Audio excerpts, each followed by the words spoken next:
Bom dia a todos, bom dia a todas, bom dia para você que está nos assistindo pela TV UFMA no Maranhão e pela Pop TV em Sobradinho e Porto Alegre. Sejam todos muito bem-vindos e bem-vindas a mais um ICL Mercado Investimentos. E eu já estou adiantando que hoje o programa está polêmico, a gente vai discutir, debater aqui em relação às taxas das blusinhas. Olha, eu fico falando errado as taxas das blusinhas, aí quando eu vou falar certo quase não sai.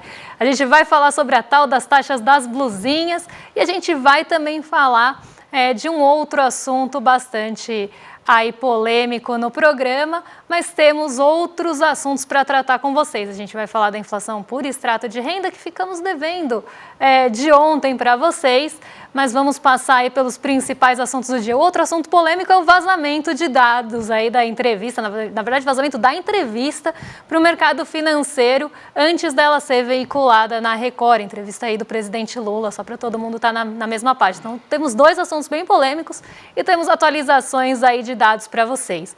Mas antes de tudo isso, André, bom dia, como você está? Bom dia, Débora, bom dia a todos os nossos telespectadores. Hoje vai ser um programa aí polêmico, até não sei se a Débora vamos concordar em tudo aqui, que a gente vai falar da questão dessas taxas sobre importações aí, vamos tratar um pouco, mostrar até como que foi o histórico de tudo isso, vamos falar inclusive também dessa polêmica em relação à informação privilegiada, né?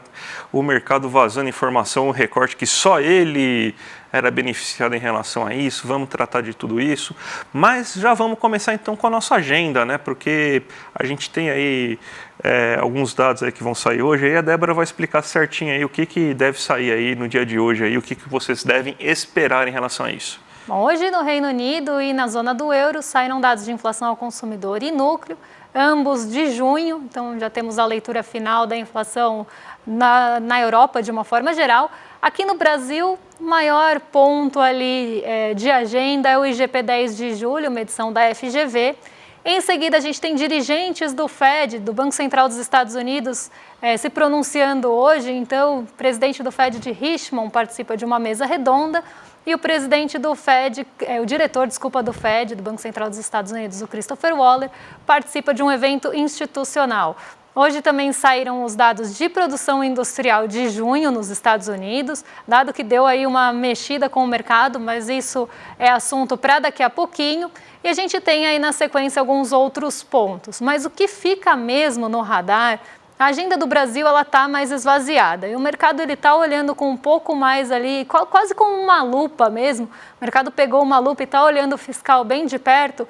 Hoje começam discussões em relação ao orçamento de 2025, inclusive Fernando Haddad e presidente Lula estão reunidos para discutir esse assunto, então isso pode ficar um pouco mais no radar. E de uma forma mais ampla, de uma forma global, os dirigentes do Fed estão bem na centralidade, justamente aí buscando, nessa busca do mercado, por sinais em relação à política monetária dos Estados Unidos. E a gente tem a produção industrial, que era um dado bem aguardado, mas não tão aguardado quanto os pronunciamentos de dirigentes do Banco Central dos Estados Unidos. Então a gente fica mais voltado para a política monetária mesmo e vamos falar muito aí dos impactos disso na abertura do mercado. Vamos fazer um pouco diferente hoje, Débora, não vamos ter abertura de mercado hoje, a gente já vai falar das polêmicas aqui do Brasil. Vamos começar com o professor Alckmin, né? Professor Alckmin ensinando aí sobre como que é a questão da taxação, tentando mostrar aí que, na verdade, a gente está pagando menos imposto hoje do que a gente pagava, pelo menos em carga tributária aí, em relação ao PIB do que a gente pagava aí no final do governo Bolsonaro, e que a reforma tributária ainda vai melhorar mais ainda a situação aí das pessoas com menos renda, né? Então você tem aí estudos aí mostrando aí que pode chegar até 20% a menos aí de pagamento de impostos aí para essas pessoas. Vamos colocar o vídeo aí para mostrar aí o Alckmin dando uma aulinha aí para mostrar aí, para rebater tudo aí que está acontecendo?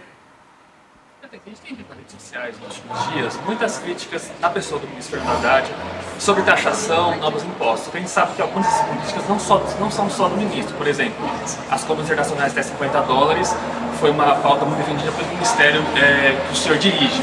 Como o senhor vê essa insatisfação das pessoas? É algo pontual? Existe um certo protecionismo que acaba deixando o interesse das pessoas seguir no lugar? Como o senhor avalia? Se nós pegarmos a carga tributária de 22 para 23, ela não aumentou a carga tributária. Pode até dar uma conferida, eu acho até que caiu um pouquinho. Então não existe. A questão dos $50 é que a gente precisa preservar o emprego. Se você for verificar a indústria, ela, quando você soma todos os tributos, dá quase 80%. Então o que se está buscando é ter uma lealdade concorrencial. Ela era 33,7. A carga tributária bruta, CTB, carga tributária bruta, ela era 33,07, que é alta para um país em desenvolvimento.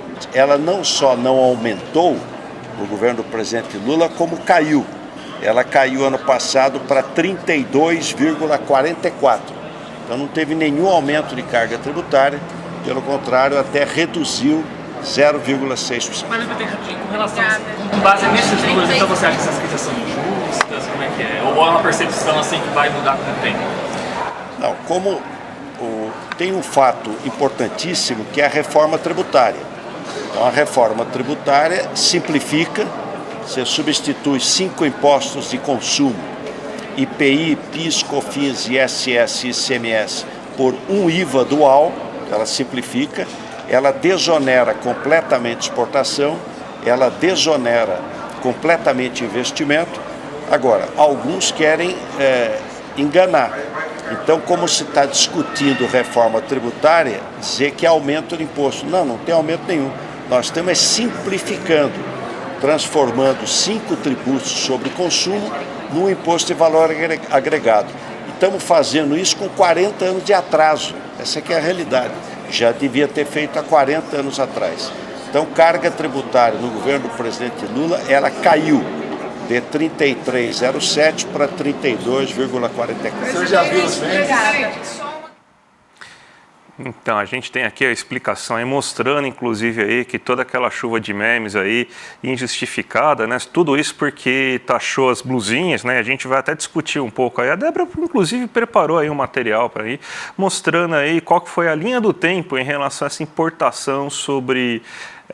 taxação sobre importação, né? Então, Débora, mostra aí pra gente essa para a gente discutir um pouco sobre isso. Então, vamos construir essa linha do tempo, e até vou voltar um pouquinho atrás, só para vocês entenderem como é que foi essa criação de imposto de importação aqui no Brasil. Lá nos anos 80, a gente tem o RTS, né, que era um regime ali de tributação simplificada, e aí você tem a instituição desse RTS que coloca o imposto de importação e começa a normatizar esse imposto de importação. Lá nos anos 80, então já faz bastante tempo, tinha ali uma cláusula, né, do RTS que falava que até $100, né, compras de pessoas físicas no Brasil, até $100 não deveriam ser tributadas pelo imposto de importação, independente do remetente.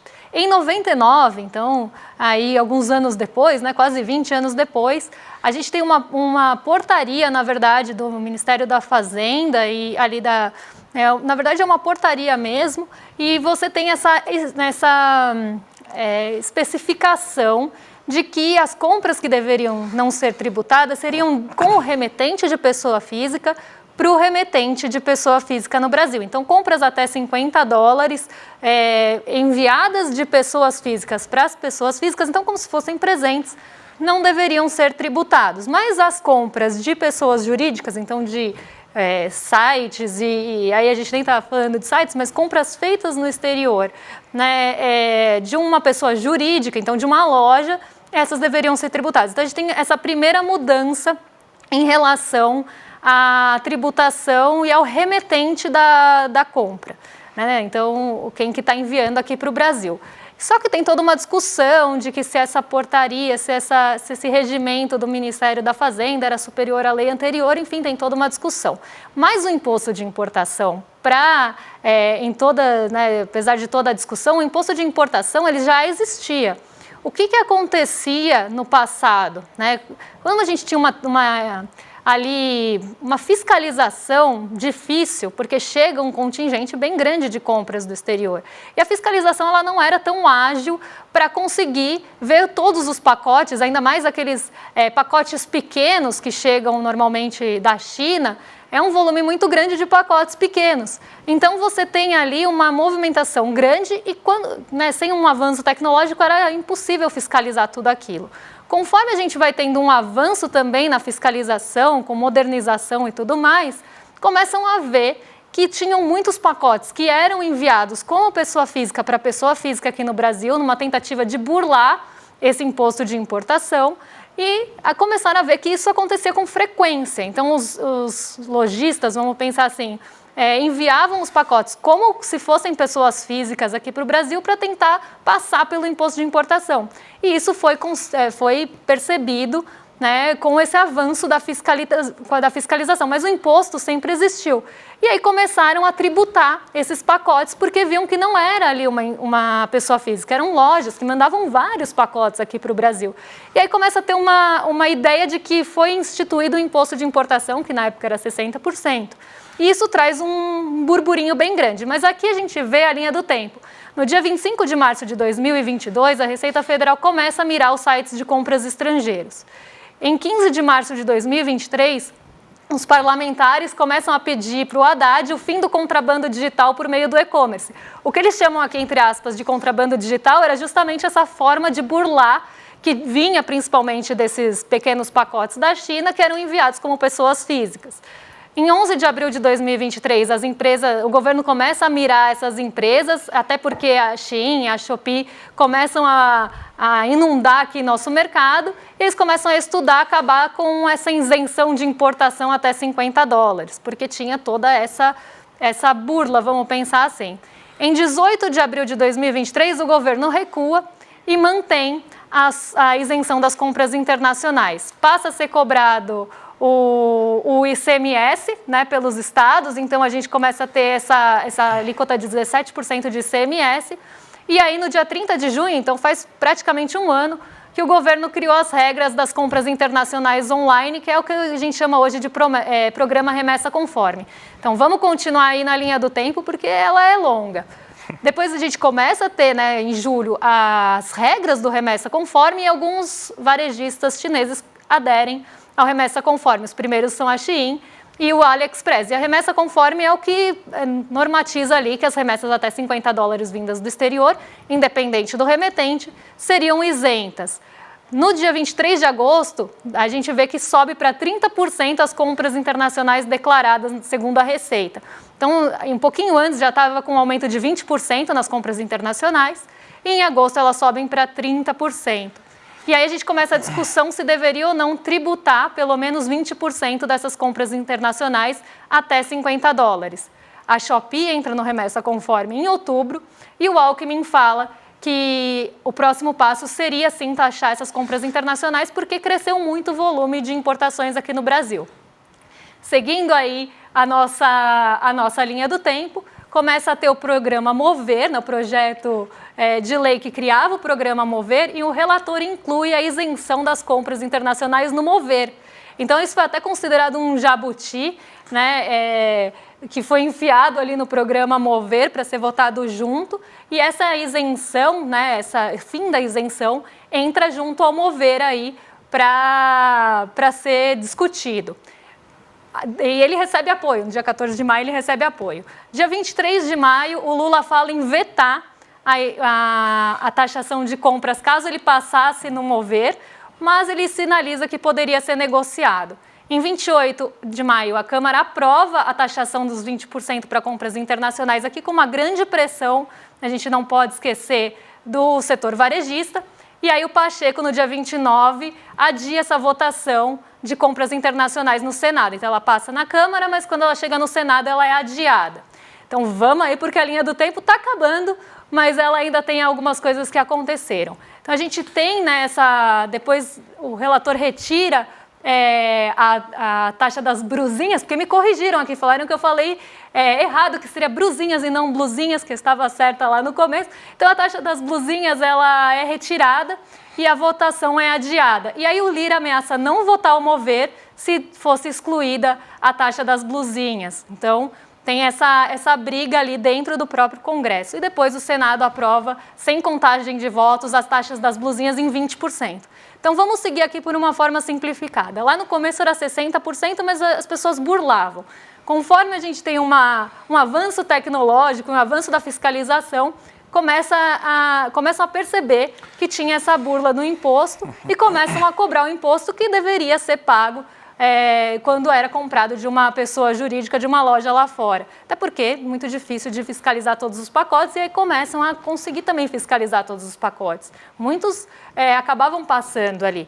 E aí o Haddad, né, é colocado como a pessoa que tributou, mas na verdade o imposto sempre existiu e para evitar um desgaste, começa o programa Remessa Conforme, que normatiza ali o que era vamos pensar, uma burla, né, de importação, de imposto de importação. E aí ele passa a ser isento até $50. Mas o setor varejista começa a pressionar em relação a isso, se sentindo prejudicado por toda essa história, até pela concorrência e preços com a China. E aí volta atrás e agora a taxa é de 20% e passa a valer em agosto. Isso está criando um desgaste bem grande para o governo, é uma medida impopular, e eu e o André temos, inclusive, opiniões divergentes, então a gente vai debater. E eu quero também ouvir aí a opinião de vocês no chat. Ó, eu tô mais do lado do Alckmin nessa. Que a gente olha pensando assim, não, é o velho da van, é a Magalu que está ganhando com esse remessa conforme. Sim, eles estão ganhando. Mas a gente tem empresas bem menores, a gente tem pequenas tecelarias, a gente tem setores aí de tecelagem, vestuário, e a gente está vendo que esse setor está sofrendo muito desde a pandemia. A gente vê aí que tem uma queda bastante intensificada, aí, tanto da produção industrial quanto da venda desses setores, e justamente por causa dessa concorrência aí desleal. Eu adoro comprar da China. Eu compro camiseta da China lá, do site chinês aí, camiseta do Palmeiras, camiseta de futebol americano.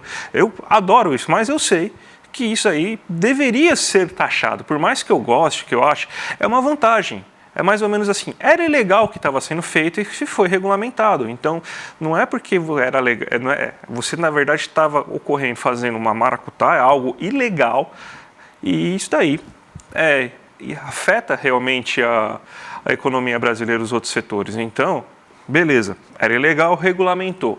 Agora, regulamentou não é simplesmente sim, você vai lá e deixa vir aí sem impostos aí. Até porque assim, tá, beleza, eu não tô ajudando lá o velho da van, mas eu tô ajudando o velho de Xangai, sei lá, porque daí você não tá ajudando o bilionário brasileiro, tá ajudando o bilionário chinês. Então, aí também não faz sentido. E todo o país faz isso. Então, você tem que ter uma proteção ao comércio nacional, à indústria nacional e tudo mais. Eu acho que é mais nesse sentido aí que eu tenho essa divergência e acredito que seja certa essa taxação, Débora. Eu vi até algumas pessoas no chat aqui falando sobre isso, né? Inclusive, mas as pessoas que trabalham no setor têxtil, né, na indústria têxtil, ganham quanto? A gente sabe que a indústria têxtil aqui no Brasil ela tem condições bem precárias de trabalho, mas eu nem vou entrar nesse ponto, porque eu acho que nem é o ponto que a gente tem que discutir aqui. O que eu penso mais sobre a taxação aí dos $50 é que sempre vai estourar ali para o lado mais fraco. Então, a gente tem, né, as pessoas ali que compram nesses sites e aí elas estão pagando ali um imposto que vai gerar, pelo menos esse ano a expectativa é 1,3 bilhões, né, daqui para frente. Eu não acho um contingente grande de recurso que vai entrar para o desgaste que é, porque é uma medida impopular, você está mexendo ali com um ponto que já é muito frágil para o brasileiro, que é a tributação. Eu acho que é um consenso que o brasileiro não gosta de pagar o imposto, não entende o quanto de imposto ele paga, e aí ele tem a sensação que mais um imposto foi colocado para ele em uma coisa que antes ele não pagava, fosse pela maracutaia que era feita antes ou pelo programa Remessa Conforme. Então ele vê isso já de uma forma negativa. Eu acho uma medida muito impopular para pouca arrecadação. Eu acho que se a gente fosse pensar, né, em possibilidades de arrecadação, a gente teria outros pontos para explorar, que não uma população que normalmente, né, quem vai comprar ali no site chinês, né, não vão ser os grandes ricos, né? Então, eu acho que cai de novo numa população ali de menor renda, né? E você está colocando mais um imposto, isso traz uma impopularidade. E aí toda essa chuva de memes em cima do Haddad, eu acho também um pouco ali com um peso muito maior, ou até injusto, porque já era um imposto que existia anteriormente e ele está até menor, se a gente for pensar, ele sai de 60 para 20. A questão é que aí no meio teve o remessa conforme que tirou o imposto. Então eu acho que é colocar numa camada da população um imposto ali que poderia passar por enquanto, eu acho que não é um momento de discutir isso, né, e poderia passar por essa. E se a gente for pensar, né, as varejistas, elas também no fim da linha, ou a indústria têxtil está comprando tecido na China, importando, ou a gente tem as varejistas também comprando na China e revendendo aqui. Tudo bem, isso vai gerar emprego, mas uma parte do lucro também está saindo do Brasil, porque a produção não é 100% brasileira. Então, eu acho que tem vários pontos que a gente teria que discutir, como é que a gente moderniza, sei lá, a indústria têxtil, como é que a gente faz ela ser ali uma indústria talvez mais competitiva, o que a gente precisa fazer. Por que as varejistas elas vão comprar na China, colocar a margem de lucro delas, claro, pagar a tributação, porque aí elas estão importando em grande quantidade, vão colocar uma margem de lucro e cobrar mais caro também. Mas aí a gente também está mandando o lucro para fora, a gente também está remetendo o lucro de uma certa forma para fora, porque essas varejistas, ou vocês acham que a blusinha que vocês compram ali na lojinha do shopping é feita aqui no Brasil? Ou o tecido não vem do Brasil, ou a confecção toda já não vem do Brasil. Muitas coisas são mandadas para a China para confeccionar, para voltar para cá. Então, a gente tem também essa concorrência desigual em outros setores. E aí, acho que colocar esse imposto ali na população também estoura para o lado mais fraco da corda. Então, eu acho impopular e eu sou mais contra a taxação do que a favor por todos esses motivos. Talvez não fosse a hora desse desgaste e, por mais que o governo tente colocar ali uns panos quentes, acho que isso não vai pegar, eu acho que tem grandes chances de pegar, como a gente já viu no passado acontecer, essas frituras aí com esses tipos de apelido, esses tipos de meme. A gente pode lembrar da Marta Suplicy, a gente pode lembrar da Dilma também, que sofreu com todos esses ataques. Então, e normalmente isso pega. E eu acho muito difícil também depois de reverter. Ainda mais uma coisa que atinge muitas pessoas e uma população ali que vai sentir isso no bolso. Então, eu já tenho uma visão um pouquinho mais diferente, até talvez um pouquinho mais política do que econômica. É só para lembrar uma coisa, né, Débora? Que a chuva de memes, aí acho que nós dois concordamos em relação a isso, está mirando na taxa da blusinha, mas quer acertar a reforma tributária. Não vamos ser aí, não vamos assim ser inocentes em relação a isso, né? Porque, na verdade, eles querem aí colocar aí cada um, até o Alckmin falou, né, querem seus benefícios. Vamos falar da informação privilegiada aí, que a gente tem alguns minutos ainda, né? E, aliás, é o assunto do dia, né? Porque o Lula ontem deu uma entrevista para a TV Record, que ia sair no noticiário da noite da TV Record. Só que, pasmem, a jornalista era também sócia de uma empresa de notícias aí que trabalha para o mercado financeiro. E ela vazou essa notícia, um trecho da entrevista, um trecho descontextualizado, inclusive aí, para conseguir se posicionar e logo depois aí atuar, especulando aí, mandando um comunicado para os corretores, né, para os clientes dessa corretora. Aí eles se posicionaram e começou a especulação. Aí depois essa notícia vazou para o resto do mercado financeiro, a Record inclusive aí está falando aí sobre até processar jornalista, mas o que ela fez aí foi vazamento de informação privilegiada. Então, olha a gravidade aí para vocês verem aí como que o mercado financeiro está atuando assim de forma criminal. Isso é crime, tá? Isso é crime. Vamos falar a verdade, isso é crime perante a CVM. Vamos dar o nome dos bois, aí o que aconteceu aí foi um crime. Então, então isso aí é muito grave, muito grave. Manipulação explícita de mercado financeiro. Até o Haddad teve que dar uma explicação depois para mostrar, para falar dessa questão aí. Mas parece que está todo mundo achando até que normal, né, essa situação, né, Débora? Quando se trata, né, de mercado financeiro, tudo passa. Mas não deveria passar, porque não só é crime, como é passível de punição, e tem nome, tá? Isso chama insider trading. Quando você vaza uma informação desigual, você favorece ali alguns agentes do mercado para saírem na frente em alguma negociação. Então, isso é, sim, passível de punição pela CVM, e o que ela fez foi muito grave, porque não só ela vazou uma parte ali da entrevista, como ela vazou uma parte da entrevista descontextualizada, como o próprio ministro Fernando Haddad falou, porque o trechinho que ela vazou ali para Faria Lima, vamos pensar assim, ou para essa corretora, foi justamente o momento que ele falava sobre a necessidade de ser convencido dos cortes de gastos, e ele estava falando ali sobre o arcabouço fiscal, só que ela pegou só um recorte dessa fala do Lula e colocou ali na roda da corretora para favorecer esses investidores. Lembra que eu falei que os investidores sempre operam na expectativa? Então, se eles acham que a gente tem algum ponto ali que possa mexer com o mercado, eles vão já se posicionar para isso? Imagina se eles recebem uma informação antes, conseguem se posicionar para tentar ganhar dinheiro em cima disso. Então, basicamente, é isso que aconteceu e foi essa tentativa. Você passa uma informação ali que tem potencial de mexer com o mercado, a pessoa se posiciona para receber aquela informação antes, porque ela recebeu, né, a informação antes, então ela se prepara para a movimentação de mercado, antes, e aí ela lucra com isso.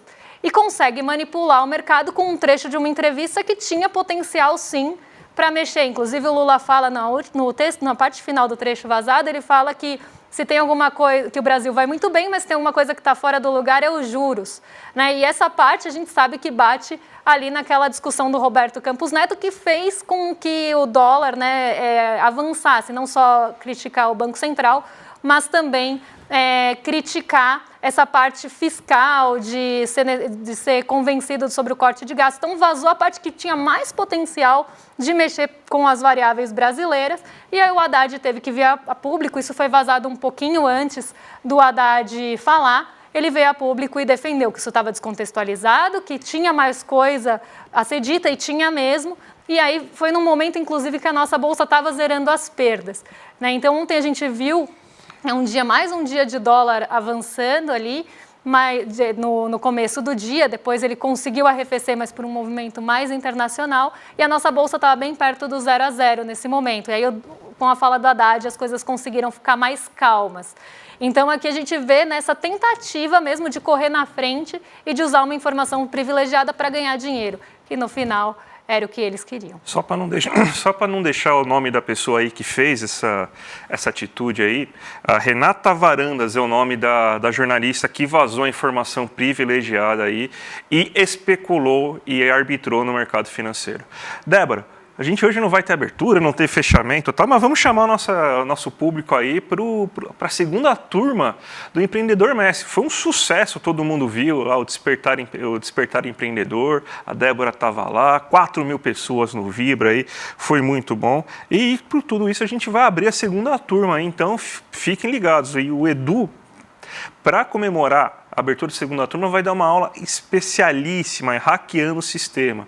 Tem tudo para ser a aula mais subversiva que o Eduardo Moreira já deu sobre negócio. Então, gente, imperdível essa aula aí. Já se inscreve no link que está aqui embaixo, garanta sua vaga aí no iclmercado.com.br e veja essa aula inaugural da nova turma no Empreendedor Mestre. Não deixem de se inscrever para lembrar no dia 28 de julho, às 8 horas, de participar da aula.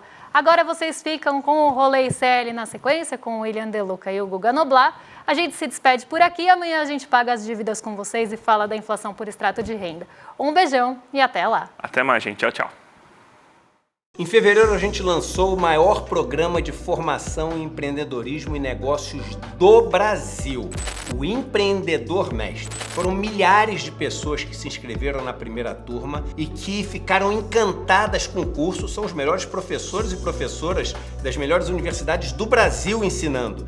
E hoje fazem parte de uma comunidade de negócios que já fazem vários negócios entre si e estão revolucionando o conceito de empreendedorismo. O sucesso foi tão grande que a gente resolveu lançar a segunda turma desse programa de formação. E a aula inaugural dessa segunda turma vai ser aberta, gratuita e com muito conhecimento sobre empreendedorismo. Conhecimento que você tem que ter. Vai acontecer dia 28 de julho, um domingo, às 8 horas da noite. Eu te espero lá, não perde essa aula não.